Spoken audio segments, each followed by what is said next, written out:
Assalamualaikum warahmatullahi wabarakatuh. Waalaikumsalam warahmatullahi wabarakatuh.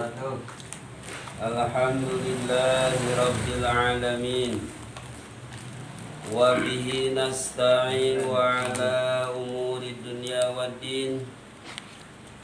Wa ala alihi wa sahbihi ajma'in.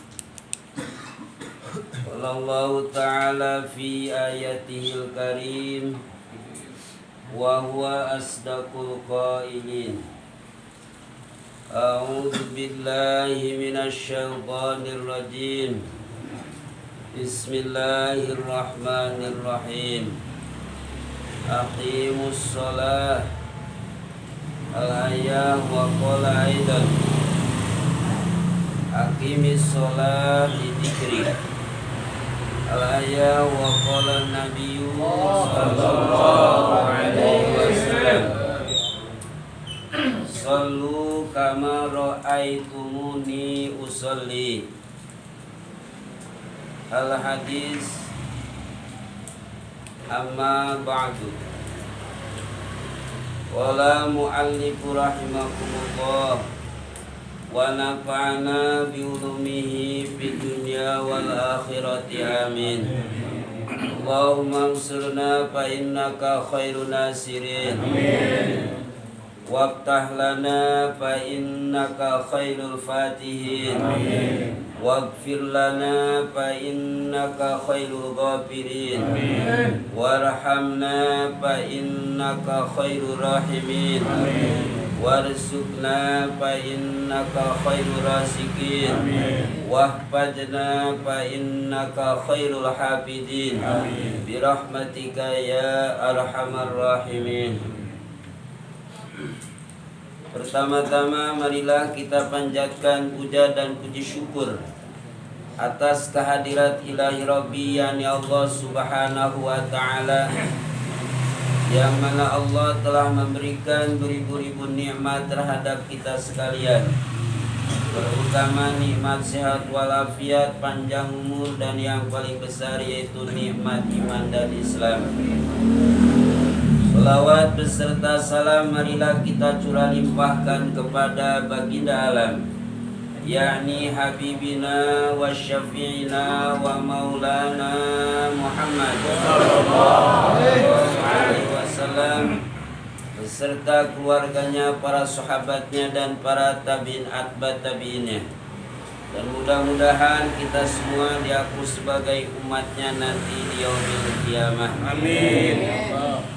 Alhamdulillah, dengan sehat walafiat, panjang umur, serta taufik hidayah, pada malam hari ini kita bisa berkumpul kembali di haflah mubarakah dalam melaksanakan rutinitas, yaitu pengajian malam Rabu.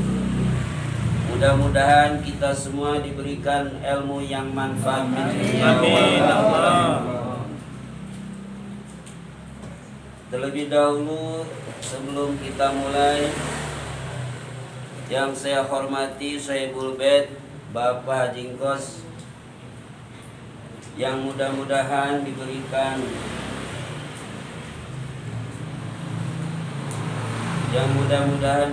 sehat walafiat, panjang umur, serta taufik hidayah.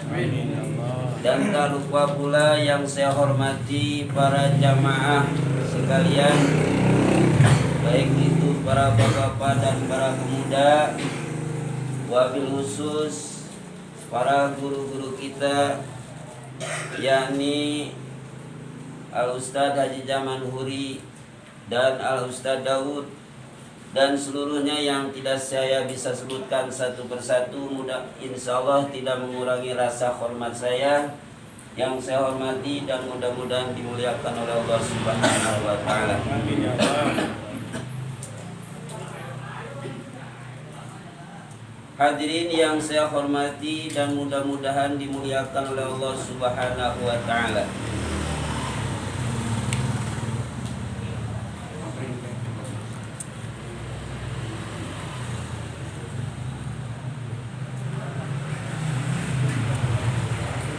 Dikirain saya ini ngaji saya mau muter. Kata Ustaz Daud katanya bagian lagi kita yang muter. Kirain cuma sekali doang saya ngaji. Saya yang muter kata. Berarti kalau muter mah perlu ada hancanya ini kata saya. Waduh.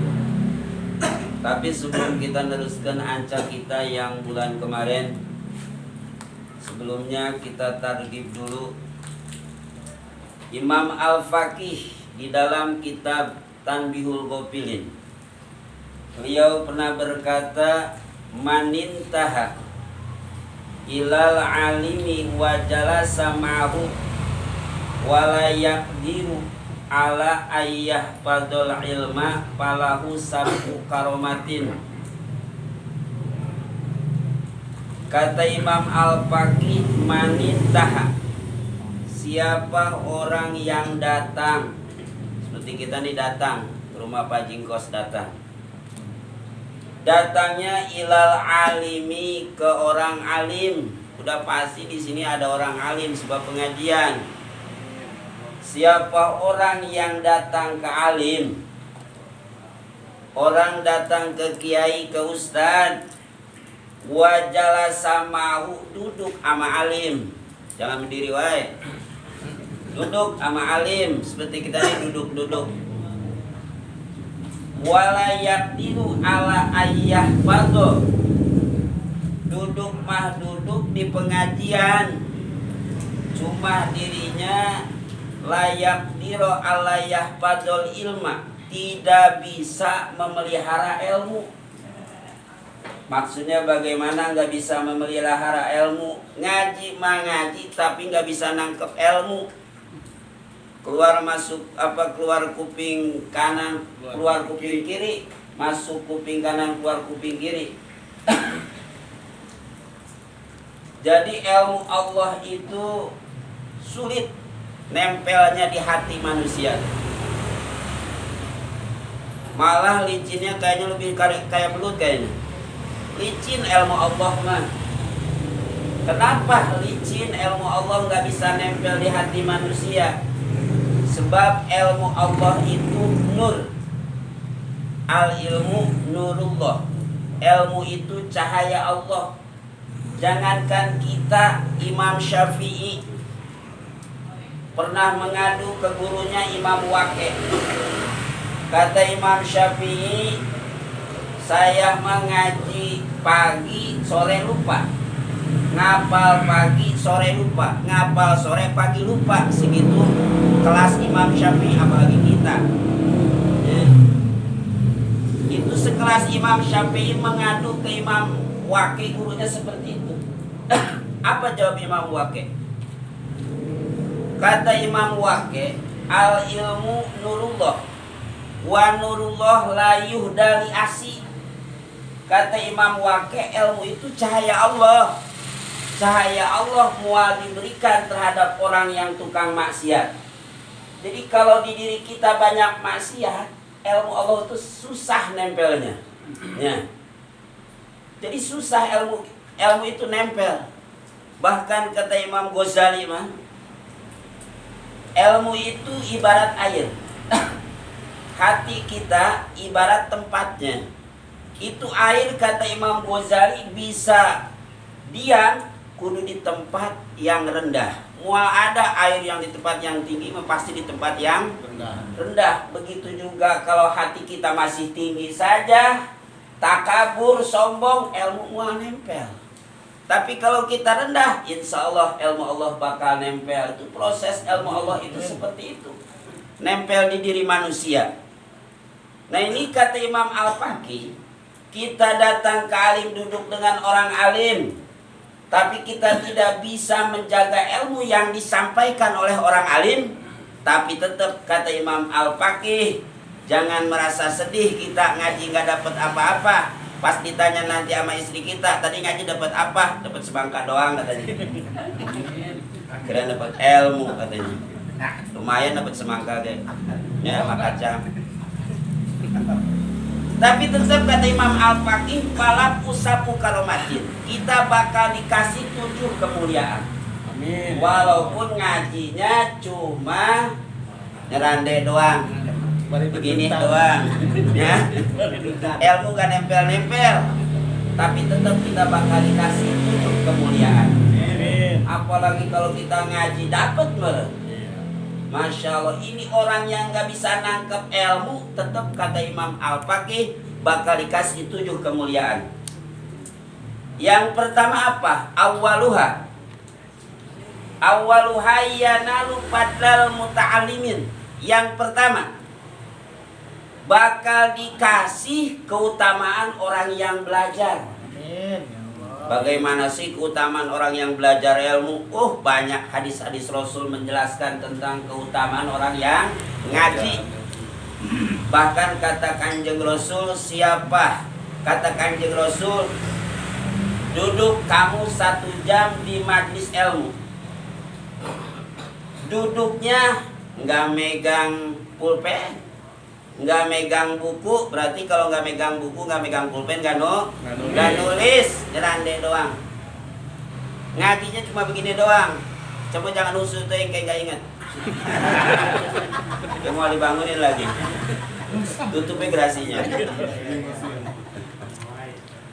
Ya, ngaji nggak megang pulpen, nggak megang buku, tetap kata Kanjeng Rasul, walaupun kita ngaji cuma 1 huruf, itu lebih baik daripada kita memerdekakan 1000 abid. 1000 abid mah nggak ada zaman sekarang. 1000 onta tuh, onta juga susah. 1000 sapi tuh, boro-boro katanya sapi juga saya urunan.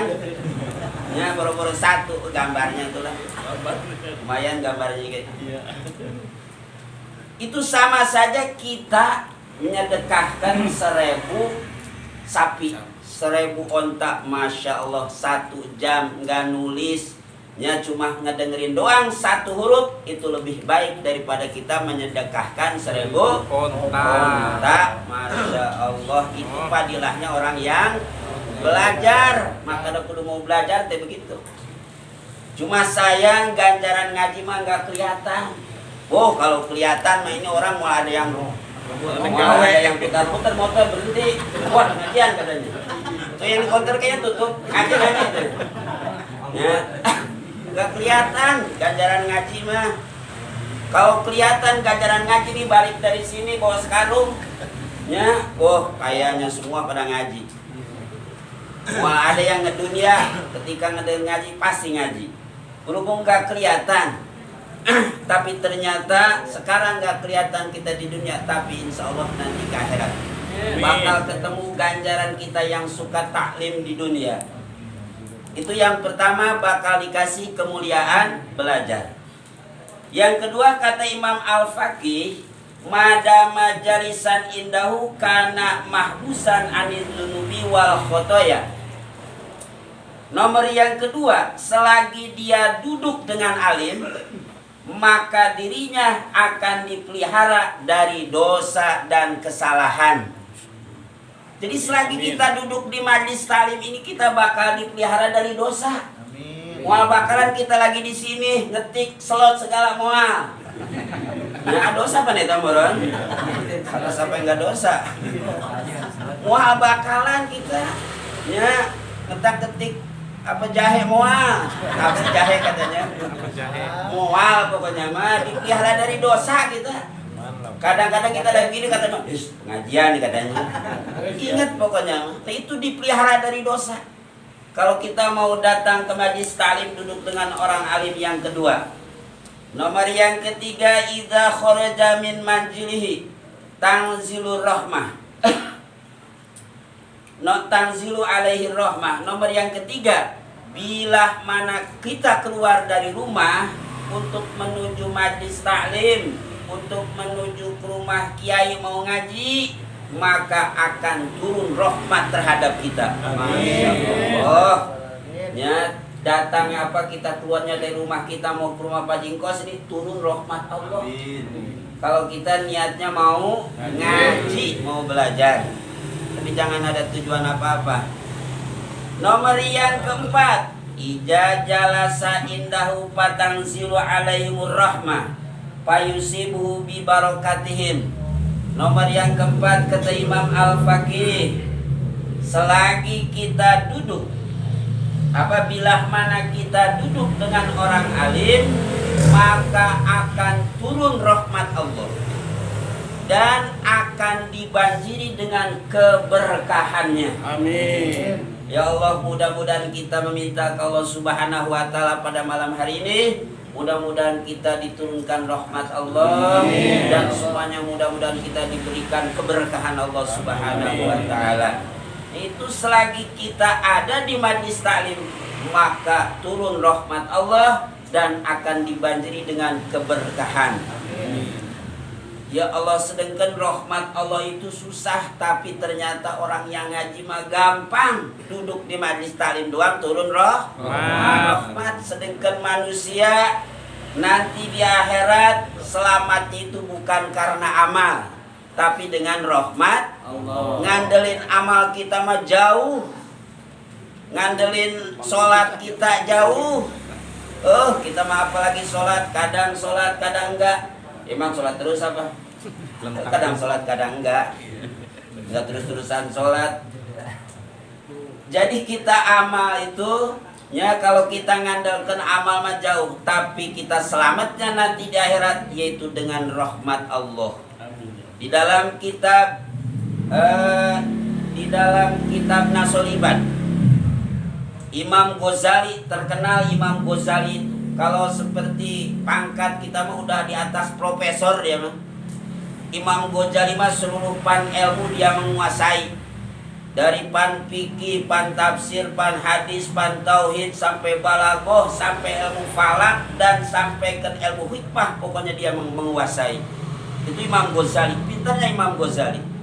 Tapi setelahnya wafat Imam Ghazali, diimpikan oleh orang yang alim, ditanya, "Ya Imamuna, kamu sekarang ya di alam kubur bagaimana, kamu senang?" "Alhamdulillah senang." "Tapi kesenangan kamu ini apa dengan amal kamu?"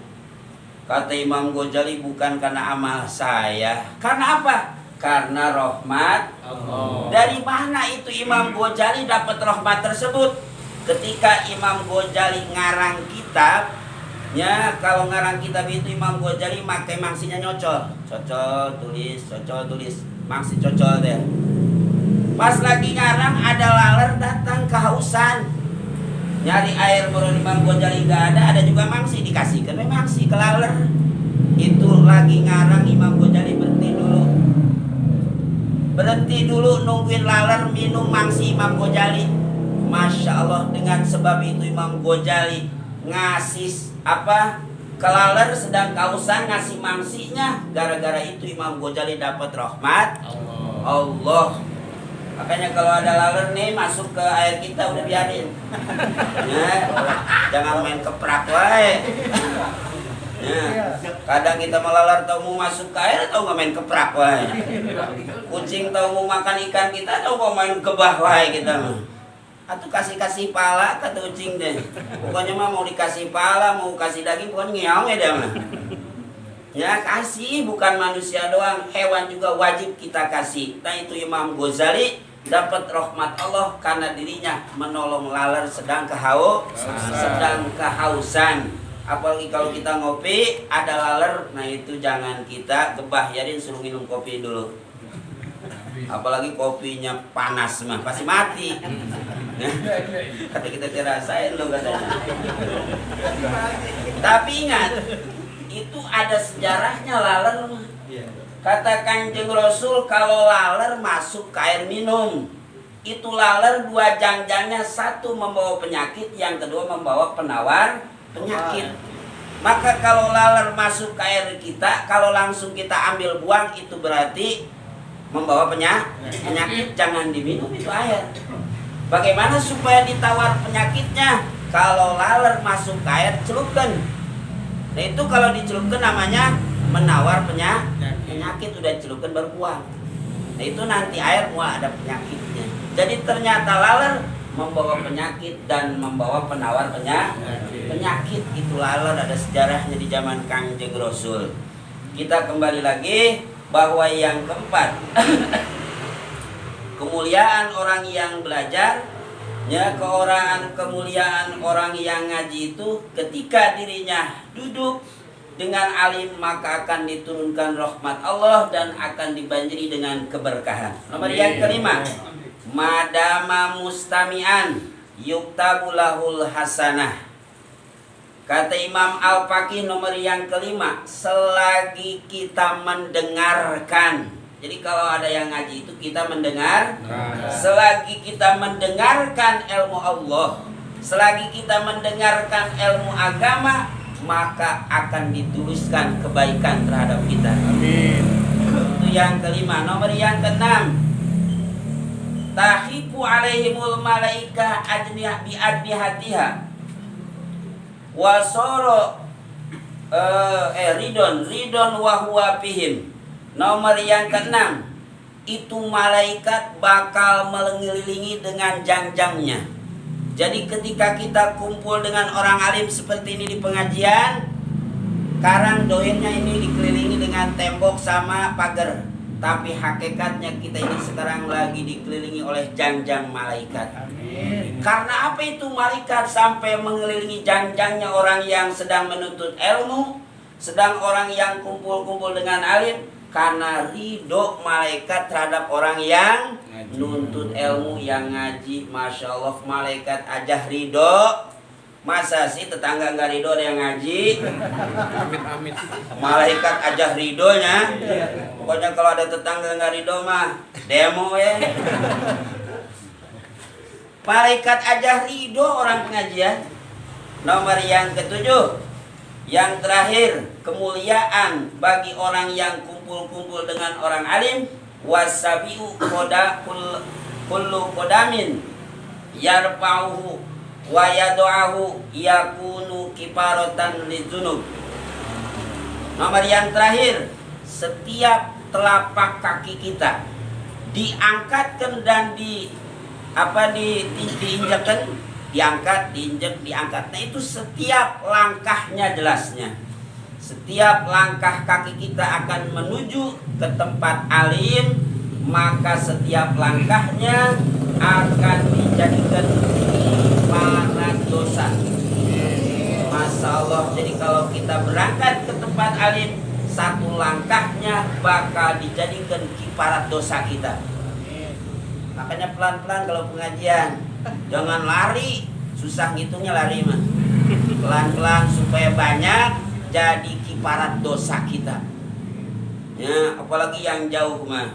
Yang deket mah muterin rumah Pak Jingkos dulu.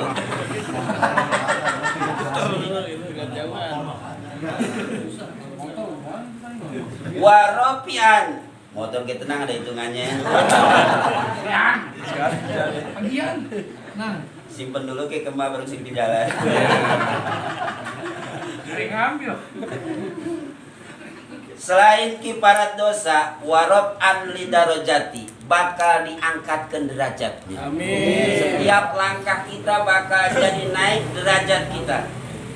Dan yang terakhir, waziyadatan bil hasanat, bakal ditambahkan kebaikannya. Amin. Nah itu diantaranya kemuliaan orang yang mau datang ke alim, jelasnya yang mau belajar ilmu. Itu diantaranya targhib sebelum kita menjelaskan tentang pokok permasalahan. Kita kembali lagi permasalahan kita pengajian yang sebelumnya saya menjelaskan fikih. Seharusnya kalau kita mau ngaji fikih itu kalau kita langsung menjelaskan seperti menjelaskan langsung tentang sholat itu namanya dalamnya. Langsung ngejelaskan wudhu itu nama dalamnya. Biasanya kalau ada dalamnya pasti ada kulitnya. Maka jangan lupa sama kulit. Lu ingat mah dalamnya doang, kulitnya lupa. Nah itu kalau kita sebelum ngaji fikih, kita kudu tahu dulu kerangka fikihnya, kudu tahu dulu kulitnya. Jangan main totor wae langsung menjelaskan sholat. Ini kemarin bulan kemarin dikira saya mau mutar kata saya teh. Makan langsung saya totor jelaskan tentang sholat. Oh ternyata mutar. Berarti perlu saya jelaskan dulu sekelumit tentang kerangka fikih supaya kita mengetahui apa sih itu fikih. Ya, apa sih itu hukum syara, apa sih itu hukum agama, supaya kita bisa mendalami tentang ilmu-ilmu agama, supaya kita bisa bersungguh-sungguh mengetahui tentang ilmu agama, dalamnya ilmu agama yang sebenarnya. Jadi sebelum kita menjelaskan dalamnya, saya akan menjelaskan dulu sekelumit tentang fikih. Apa sih itu fikih?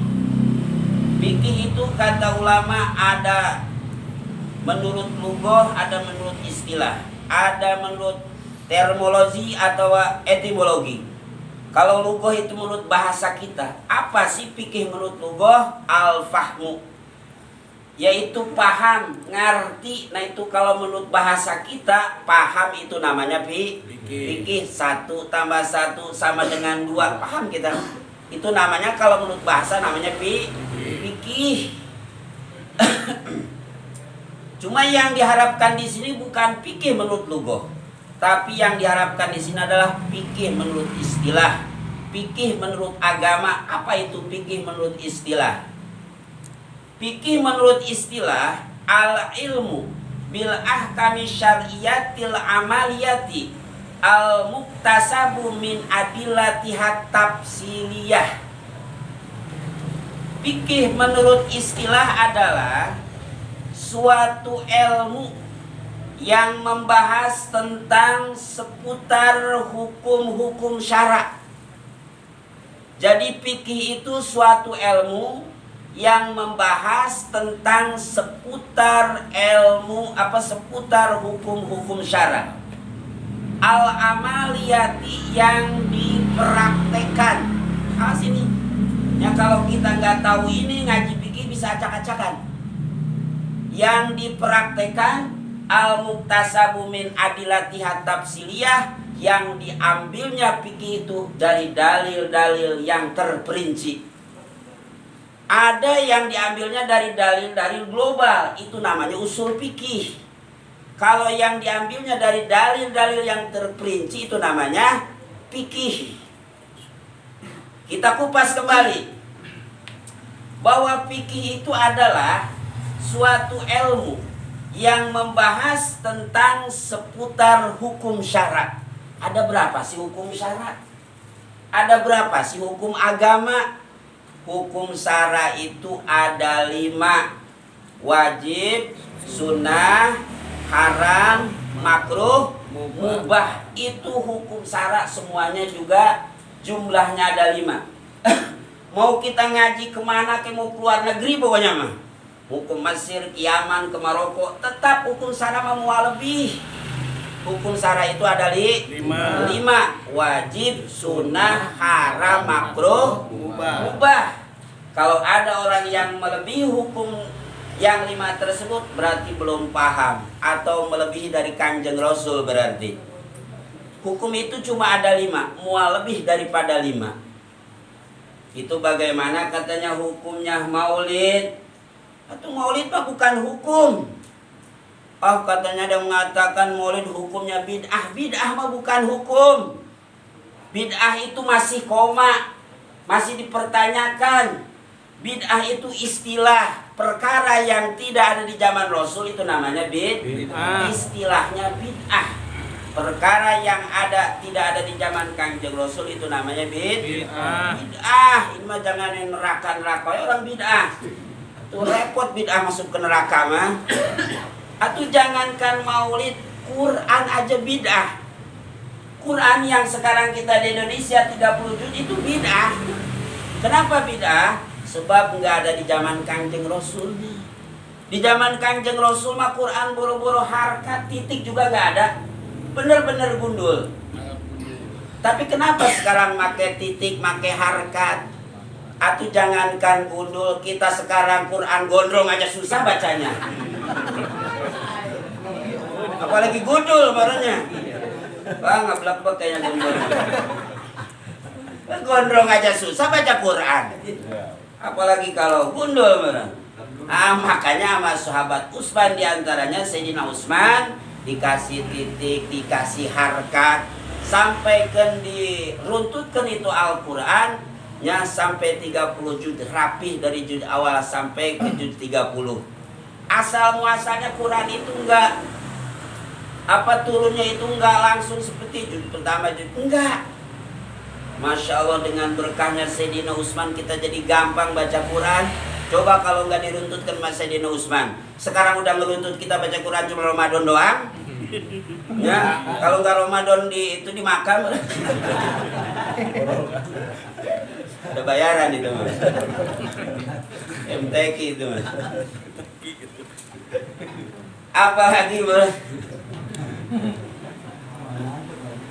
Itu jadi Al-Quran itu alhamdulillah dengan berkah Sayyidina Utsman bisa diruntutkan itu Al-Quran. Itu Al-Quran kalau kita lihat sejarahnya, asbabnya, sebab-sebab turun Al-Quran, pertama surat Iqra dari ayat pertama sampai ayat kelima, mau turun lagi nyambung ke ayat ke-6, 10 tahun jaraknya. Masya Allah. Dari ayat pertama surat Iqra sampai ayat kelima, turunnya lagi ayat ke-6 sampai beres 10 tahun jaraknya. Coba kalau bukan para sahabat yang ngumpulkan, kita mah pokoknya mah kalau Quran kayak seperti dulu, kayaknya mau tahu-tahu aja nama Al-Quran. Kita mah sekarang udah tinggal enaknya, kalau cara makan udah mateng. Nah itu kalau kita berbicara bid'ah neraka, kita baca Quran ke neraka semua. Kenapa? Karena bid'ah. Jadi bid'ah itu masih dipertanyakan bagaimana sih hukumnya. Bid'ah itu bagaimana hukumnya? Apakah bid'ah haram, apakah bid'ah wajib atau sunnah? Kita membahas lagi tentang masalah bid'ah. Bid'ah itu ada dua, ada bid'ah lugawi, ada bid'ah istilahi. Kalau bid'ah lugawi, kata Siti Aisyah radhiyallahu anha diantaranya, awalul bid'ah fil Islam asyibah. Kata Siti Aisyah, bid'ah paling pertama di Islam adalah perut kenyang. Nah itu kalau kita makan perut kenyang itu namanya bid'ah. Nah sekarang kita terapkan. Nah sekarang ini bid'ah kita terapkan ke hukum agama yang 5. Kalau kita pas ketika mau ngaji, perutnya lapar mau bisa ngaji, berarti dia mah perut kenyang, hukumnya berarti bid'ahnya wajib bagi dirinya. Kalau kita mau ngaji perut kenyang, saya mau bisa pasti tidur, tapi kalau perut lapar saya bisa ngaji, berarti dirinya lapar perut ketika mau ngaji, hukumnya wajib. Kalau kenyang hukumnya bagi orang yang perutnya kosong ngaji bisa, perut kenyang bid'ahnya haram hukumnya. Itu tinggal kita terapkan hukum yang 5. Itu bid'ah menurut lugawi. Ada lagi bid'ah menurut syar'i. Bid'ah menurut syar'i adalah aqidatun takhalafat aqidata Abi Mansur al-Maturidi wa Abi Musa al-Asy'ari. Itu akidah, itu namanya bid'ah menurut istilahi. Jadi bid'ah menurut istilahi itu adalah akidah yang tidak akur dengan akidah Abi Mansur al-Maturidi dan Abu Musa al-Asy'ari. Jelasnya enggak akur dengan akuid yang 50. Kalau ada orang ngejelaskan akuid Islam itu ada berapa sih? Ada 40. Wah, dia mau tahu Ustaz. Enggak akur dengan akuid Islam. Akuid Islam itu ada 50. Jadi kalau ada orang yang mengurangi akidahnya dari yang 50, itu namanya bid'ah menurut istilah. Ya, bisa dimengertinya bid'ah. Itu jadi kalau kurang atau melebihi dari akidah yang 50, itu namanya bid'ah syar'i. Nah, kita kembali lagi bahwa fikih itu adalah suatu ilmu yang membahas tentang seputar hukum syara. Hukum syara itu ada 5. Ya. Dan kalau kita lihat kembali bahwa hukum syara, kalau dilihat dari pan yang lain, bahwa hukum syara itu ada 2. Ya, hukum syara itu ada 2. Atau hukum agama itu ada 2. Satu taklifi, yang kedua wad'i. Taklifi itu kalau bahasa sekarang mah yurisinya. hukumnya itu taklifi. Ada lagi wad'i. Kalau wad'i itu adalah penggunaan pelaksanakan tindakan hukum. Jadi hukum itu ada taklifi, ada wad'i. Dari hukum taklifi dan wad'i tersebut, ya, dilihat dari sisi yang lain, bahwa hukum syara itu ada yang diyakini, ada yang dipraktekan. Kalau hukum syara yang diyakini itu namanya ilmu tauhid, ilmu teologi. Ilmu tauhid itu kudu dengan secara keyakinan. Ada lagi ilmu yang harus dipraktekan. Kalau ilmu syara yang harus dipraktekan itu namanya ilmu fikih. Jadi fikih mah kudu make praktek. Di dalam sholat ada ruku, ada sujud. Nah itu ruku dan sujud kudu dipraktekan. Kalau sholat nyuruh ruku, kita ruku. Kalau sholat nyuruh sujud, kita sujud. Nggak bisa. Ya, sholat cuma inget doang. Ada di dalam Al-Quran, Allah menjelaskan, aqimus sholah lidzikri. Kata Allah, sholatlah kamu dengan ingat saya, dengan ingat Allah. Ngapain kudu praktek katanya sholat, udah inget doang juga udah sholat. Sebab Allah di dalam Al-Qurannya menjelaskan, ya, dirikanlah sholat dengan mengingatku. Dirikanlah sholat dengan mengingat Allah. Itu bukan apa tempatnya. Sebab sholat ini diaturnya oleh ulama jadi yang disebut fikih. Jadi fikih itu kudu dipraktekkan. Yang namanya sholat itu kudu praktek. Tidak bisa dengan ingat saja. Ya, ini mah datang waktu sholat, ingat kata dia udah sholat. Sholat dalam hati. Ya. Nah itu kalau ada orang yang aliran seperti itu, sholatnya cuma ingat doang, itu mah bukan aliran Islam. Bukan golongan Islam, itu mah namanya golongan eling. Ingat doang kata dia juga. Ya. Nah itu kalau ada orang yang punya pengertian dalam Al-Quran seperti itu, jangan susah-susah lawannya, nggak usah pakai dalil. Pas bagian lapar kata kita itu udah jangan makan, ingat ya doang nasi putih sama ayam geprek. Lebah sholat mah nggak mau praktek, pas makan kudu praktek. Pan terbalik. Ya, makanya kalau pas lebah dia mau makan jangan makan, udah ingat wae nasi putih sama ayam geprek. Itu juga udah termasuk makan, ingat. Kalau sholat lebah sholat ingat doang, pas lebah makan kudu praktek. Sholat kudu praktek. Nah kalau ada orang yang sholat cuma ingat doang, itu namanya hakekok. Ya, itu dalam Al-Quran bukan pengertian seperti itu. Tetap kita sholat kudu praktek. Cuma ketika kita sedang sholat kita kudu ingat ke Allah, bukan lagi diam doang ingat ke Allah kata dia udah sholat. Jangan salah pengertian. Nah selain dipraktekkan bahwa fikih ini diambilnya dari dalil-dalil yang terperinci, bukan secara global. Kalau secara global itu namanya nanti usul fikih. Jadi ada fikih, ada usul fikih. Itu juga nanti sama. Setelahnya kita ngaji fikih, sudah paham fikih, maka perlu ngaji usul fikih lagi. Ya, untuk membatasi, untuk garis tengah fikih secara global. Setelahnya kita mengetahui definisi daripada ilmu fikih, wastimdaduhu minal kitabi wasunnah wal ijma wal qiyas. Fikih ini diambilnya dari apa sih? Pengambilan ilmu fikih ini dari mana? Pengambilan ilmu fikih ini dari Quran, dari hadis, dari ijma, dan dari qiyas. Jadi fikih itu pengambilannya dari 4. Quran, hadis, ijma, qiyas. Itu panjangnya 4. Kalau secara ringkasnya 2, Quran sama hadis. Bagaimana kalau kita ibadah langsung ngambil dalilnya dari Quran dan hadis? Atau silahkan kalau memang paham. Ya, jangankan kita dari Quran hadis, dari kitab ulama juga kita nggak kelar-kelar, nggak bisa-bisa, apalagi langsung dari Quran dan hadis. Kalau kita ngambil dari Quran dan hadis, ibarat air itu masih panas. Atau silakan kalau mampu mah melepuh. Ya. Kalau kita pengen adem kudu pakai qiyas dan ijma. kudu percaya dengan ulama.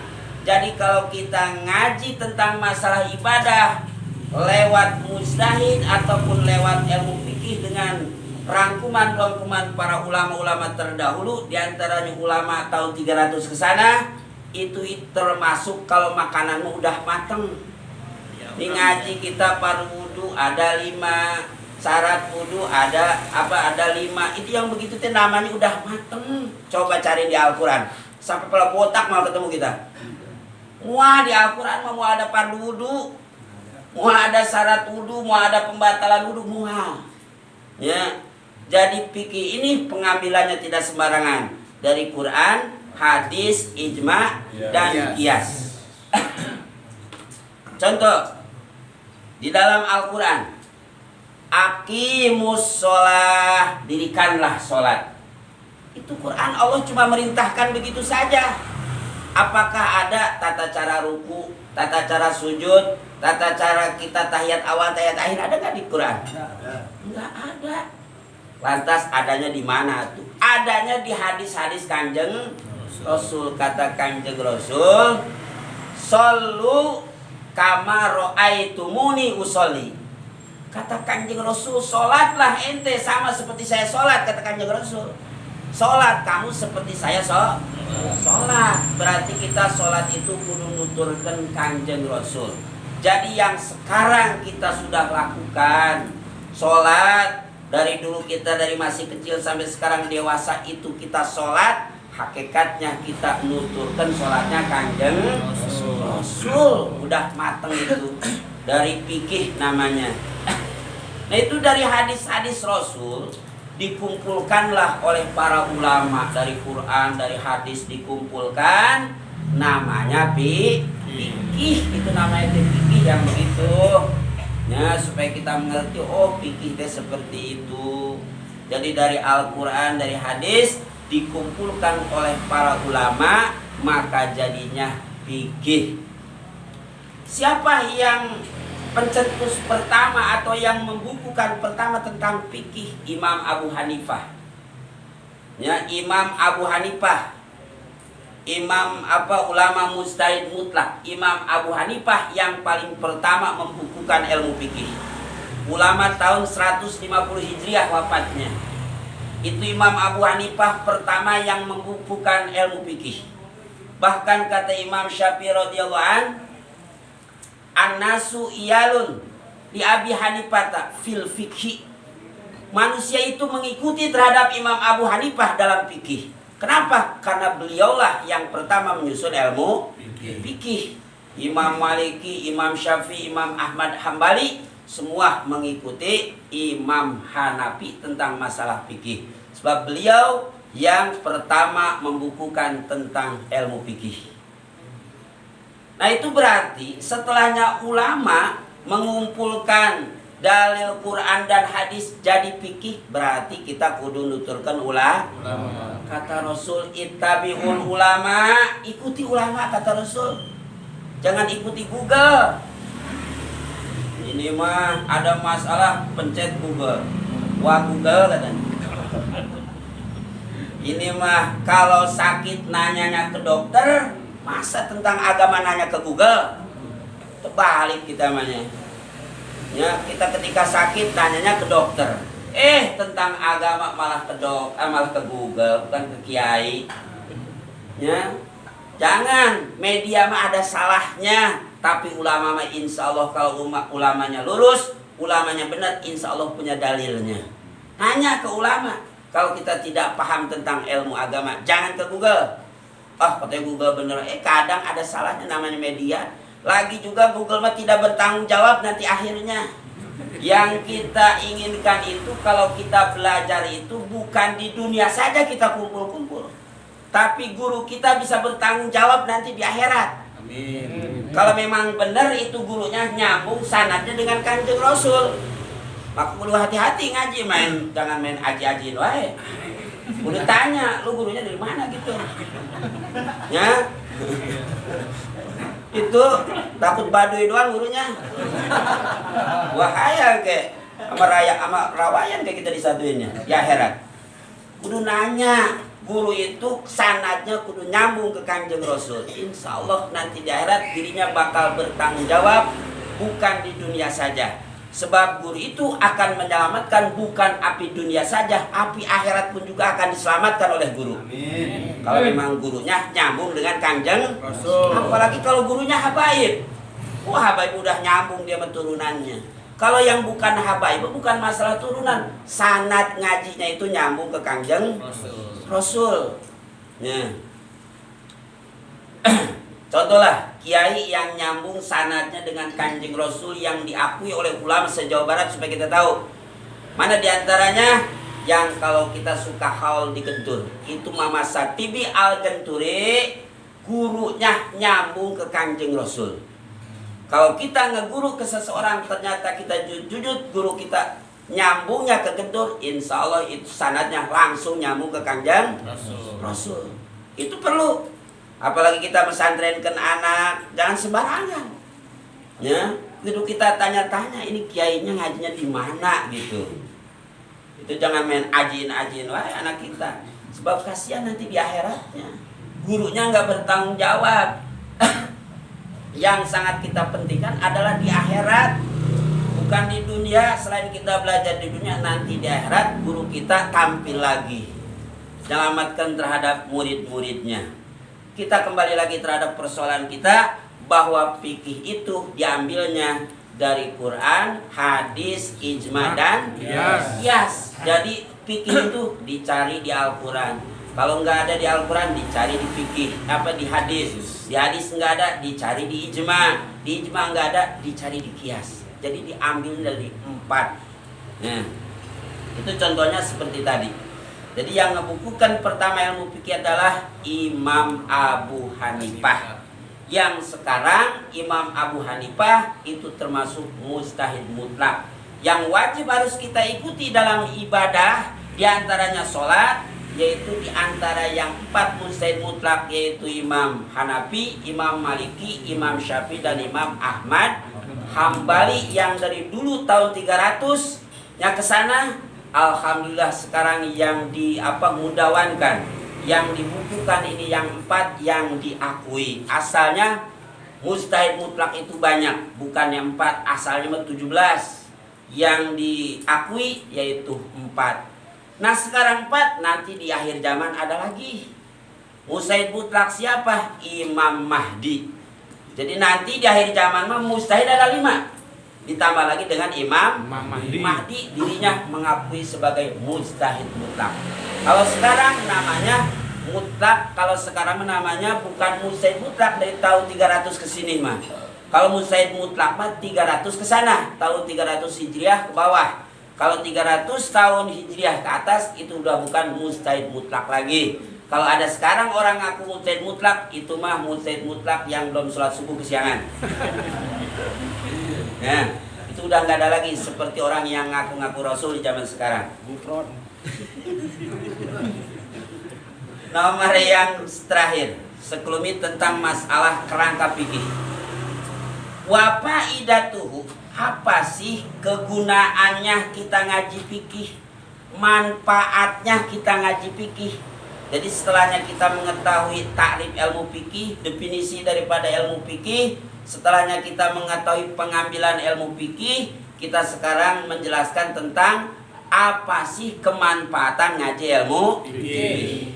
Wa faidatuhu imtisalu awamirillah wajtinabun nawahi.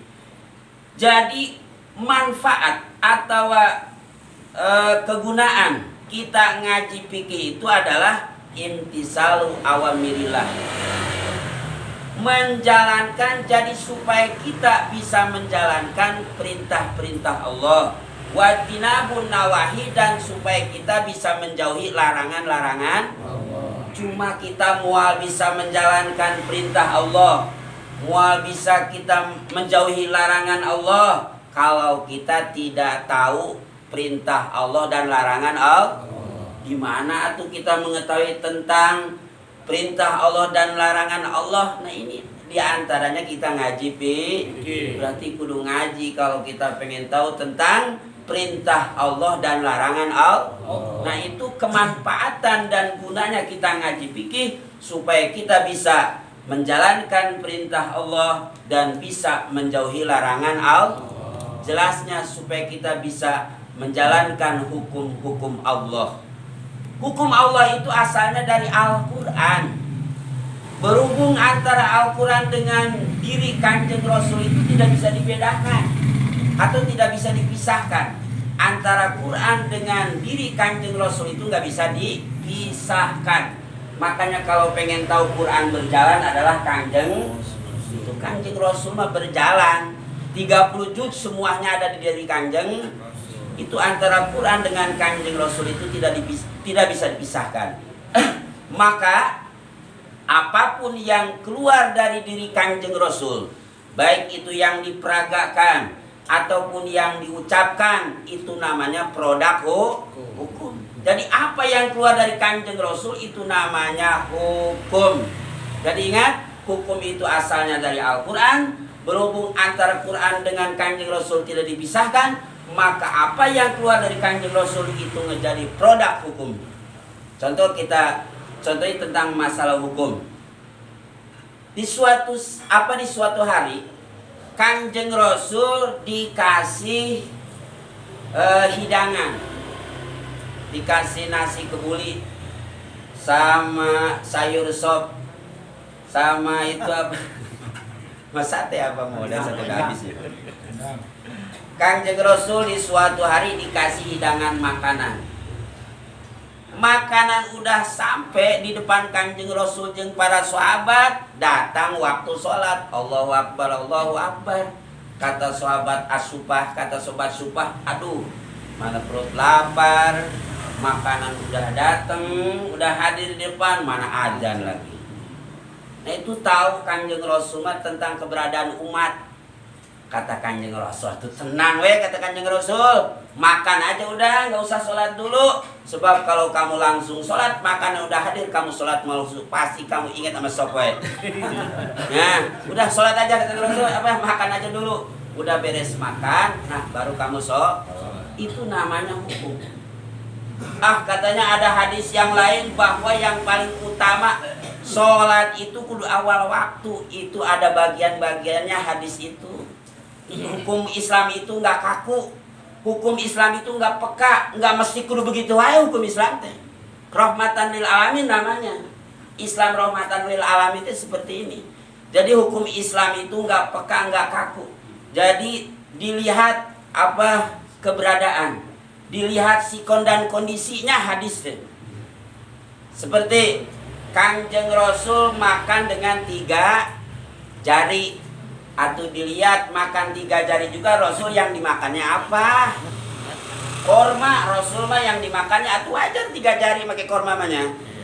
Coba kalau kita makan nasi apalagi pakai sayur 3 jari mau kelar-kelar makan.